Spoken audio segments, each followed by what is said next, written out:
রিশাদ হোসেন অবশেষে বিদেশে franchise cricket league খেলতে গেলেন। পিএসএল খেলার জন্য এই মুহূর্তে তিনি পাকিস্তানে রয়েছেন। ইনফ্যাক্ট শুক্রবার থেকে তো পিএসএল এর নতুন সিজনটা শুরু হচ্ছে। প্রথম ম্যাচটাতেই রিশাদের দল লাহোর কালান্দার্স তারা মাঠে নামছে। বাংলাদেশ সময় শুক্রবার 9:30টায় শুরু হবে খেলাটা। প্রশ্নের যে জায়গা সেটা হচ্ছে, রিশাদ কি সেই ম্যাচের একাদশে সুযোগ পাবেন? ওভারঅল যদি পিএসএল দেখি, ওভারঅল যদি লাহোর কালান্দার্সের টিমটা দেখি, সেই জায়গাটাতে রিশাদের একাদশে সুযোগ পাওয়ার সুযোগ আসলে কতটা রয়েছে তা নিয়ে এই আলোচনাটা করব। বিদেশি ক্রিকেটারদের হিসাব নিকাশ রয়েছে এখানে, তার রোল, রিশাদের যে রোল সেই রোলটার একটা হিসাব নিকাশ রয়েছে। সো সবকিছু মিলিয়ে ওই আলোচনাটা আমরা করতে পারি। এবং লাহোর কালান্দার্স দলটা অদ্ভুত। রিশাদ এবার খেলতে যাওয়ার সময় তিনি যে কয়েকদিন আগে মিডিয়াকে আমাদেরকে বলে গিয়েছেন যে চ্যাম্পিয়ন হয়েই তিনি দেশে ফিরতে চান। বাংলাদেশ ক্রিকেট বোর্ড তাকে পুরো সিজনের জন্য এনওসিটা দিয়েছে এবং এটা একটু সিগনিফিক্যান্ট এই কারণে যে নানান কারণেই রিশাদ এর আগে বিদেশে খেলার সুযোগ পেয়েও আসলে যেতে পারেননি। কানাডার গ্লোবাল টি20 লিগে যেতে পারেননি ওই সময়। তারপর হচ্ছে কি অস্ট্রেলিয়ার বিগ ব্যাশে, যেটা আসলে একটা বিগ অপরচুনিটি ছিল, সেইখানটাতেও সুযোগ পেয়ে রিশাদের খেলা হয়নি। ফলে এইবারে যখন তিনি পিএসএল খেলার জন্য বাংলাদেশ ক্রিকেট বোর্ড তাকে ফুল সিজনের এনওসিটা দিয়েছে, সেইটা আমার কাছে মনে হয় সিগনিফিকেন্ট। সুযোগটা রিশাদ কতটা কাজে লাগাতে পারেন, কতটা সুযোগ তিনি আসলে পাবেন। লাহোর কালান্দার্সের কথা বলছিলাম, অদ্ভুত দল। টুর্নামেন্টের প্রথম 4 আসরে তারা একদম লাস্টে থেকে শেষ করেছিল। তারপরের 4 আসরের মধ্যে 3 বার তারা ফাইনাল খেলেছে। পরপর 2 বার তো 2022 এবং 23-এ তারা চ্যাম্পিয়নই হয়েছে। গত বছর আবার গিয়ে টুর্নামেন্টে সবচেয়ে শেষ দল হিসেবে তারা শেষ করেছে এবং 10 ম্যাচের মধ্যে মাত্র একটা ম্যাচ জিতেছে। ফলে শাহিন আফ্রিদিদের এই দলটাকে প্রেডিক্ট করাটা খুব মুশকিল। একেবারে পাকিস্তান ক্রিকেটের মতোই এই লাহোর কালান্দার্সের অবস্থা। পাকিস্তান ক্রিকেটের যে ওই যে অনিশ্চয়তায় ঘেরা ক্যারেক্টার, লাহোর কালান্দার্সকে দিয়ে সেটা সবচেয়ে ভালোভাবে প্রতিফলিত হয় আমি যদি পিএসএল এর দলগুলোর কথা বলি।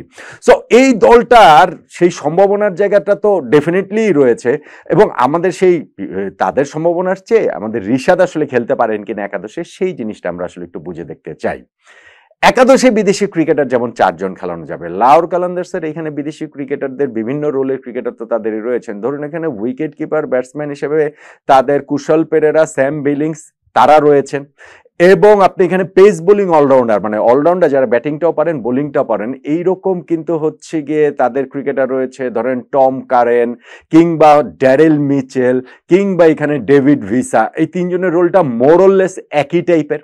আবার ধরেন এখানে স্পিনার হিসাবে অলরাউন্ডার হিসাবে সিকান্দার রাজার কথা বলা যায়। রিশাদ হোসেন, মানে জিম্বাবুয়ের সিকান্দার রাজার কথা তো বললাম, রিশাদ হোসেনের রোলটা কি শুধুমাত্র লেগ স্পিনারের নাকি আসলে অলরাউন্ডারের? এইটাও কিন্তু একটা বড় প্রশ্নের জায়গা। আপনি দেখেন যে বিদেশি ক্রিকেটারদের মধ্যে রিশাদের সিমিলার রোল শুধুমাত্র সিকান্দার রাজা রয়েছে। সিকান্দার রাজা অনেক অভিজ্ঞ ক্রিকেটার, তিনি তো আইপিএল এ পর্যন্ত খেলেছেন, রেগুলার তিনি পারফর্ম করেন এবং ক্যারিয়ারের শেষ পর্যায়ে এসে গত কয়েক বছরে তিনি যেন নতুন করে নিজেকে ডিসকভার করেছেন, নতুন করে তিনি ঝলসে উঠেছেন। ফলে অভিজ্ঞতায় অনেক এগিয়ে তিনি। তার হচ্ছে গিয়ে ওই ব্যাটিং বলেন বোলিং বলেন ট্রু অলরাউন্ডারের রোলটা তার। রিশাদের এই জায়গায় প্রতিদ্বন্দ্বিতাটা কিন্তু আসলে প্রবলই হবে। আমার কাছে মনে হয় যে রিশাদের কাছ থেকে ব্যাটিং এ যে তিনি পারেন না তা না, ইন্টারন্যাশনাল স্টেজেও রিশাদ দেখিয়েছেন যে ব্যাটিং এ তিনি কতটা কি করতে পারেন। ঝোড়ো ব্যাটিং তিনি করতে পারেন টি20 ফরম্যাটের জন্য, যেটা খুবই উপযুক্ত। ফলে লেগ স্পিনের সঙ্গে সঙ্গে তার ওই ব্যাটিংটাও গুরুত্বপূর্ণ হয়ে উঠতে পারে যদি আমি বলি সিকান্দার রাজার সাথে তার ওই একাদশে ঢোকার লড়াইয়ের ক্ষেত্রে। এখন সিকান্দার রাজা কি একাই এখানে প্রতিদ্বন্দ্বী? না, একাদশের কম্বিনেশনের ব্যাপার রয়েছে। পাকিস্তানের ক্রিকেটারদেরকে কিভাবে তারা অ্যাকোমোডেট করবে সেই বিষয়টা রয়েছে। আপনি যদি বোলিং লাইন আপটার দিকে আলাদা করে তাকান, সেইখানে তাদের পেস বোলিং লাইন আপ কিন্তু খুবই ভালো। শাহিন আফ্রিদি, হারিস রৌফ, জাহানদাদ খান, জামান খান, এইরকম 4 জন প্রিমিয়ার পেস বোলার কিন্তু এই দলটাতে রয়েছে।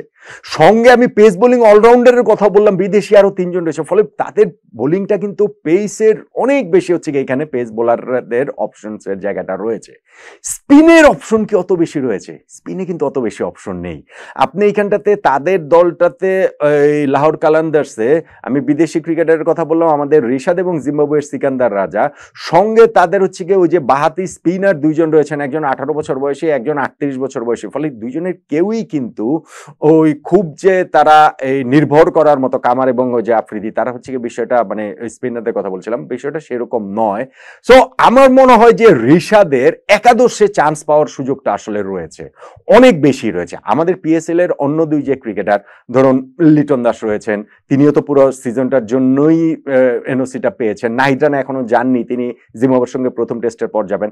তাদের চেয়ে আমার কাছে মনে হয় যে একাদশে সুযোগ পাওয়ার সুযোগ রিশাদ হোসেনের বেশি, অনেক বেশি, ভালো বেশি। এমনি তো টুর্নামেন্টে যে কেউ ইনজুরিতে পড়তে পারেন, সেখানটাতে সুযোগের জায়গাটা তৈরি হতে পারে, কিন্তু আমার কাছে মনে হচ্ছে যে এই যে দলটা লাহোর কালান্দার্স, তাদের দলটার বিদেশি ক্রিকেটারদের যেই রোলটাতে তারা নিয়েছে, এবং আমি যদি শুধুমাত্র বোলিং এর হিসাবটা করি, তাদের দলে কিন্তু আর কোনো লেগ স্পিনার পর্যন্ত নেই। সো সবকিছু মিলিয়ে, এবং যেই পাকিস্তানি যে দুইজন স্পিনার রয়েছেন তারাও ওই রকম কোনো কি বলা চলে যে খুব যে বড় নাম বিষয়টা তা নয়। অ্যাপারেন্টলি এইখানটাতে সিকান্দার রাজার সঙ্গে লড়াইটা হবে একাদশে ঢোকার আমাদের রিশাদ হোসেনের, কিন্তু আমার কাছে মনে হয় যে এই দুইজনই একাদশে থাকবেন এমন ম্যাচও আমরা পিএসএল এ দেখতে পাবো। আমার মনে হয় যে পিএসএল এ অনেকগুলো ম্যাচই খেলার সুযোগ আমাদের রিশাদ পাবেন, এই leg spinner, leg spinning allrounder তিনি পাবেন। সেইখানটাতে নিজের প্রতিভাটা কতটা শোকেস রিশাদ করতে পারবেন বলে মনে হয় আপনার? আমার কাছে তো মনে হচ্ছে, এবং আমি অন্ততপক্ষে রিশাদের কাছ থেকে বিগ একটা পারফরমেন্স এই পিএসএল থেকে এক্সপেক্ট করছি। আপনি করছেন?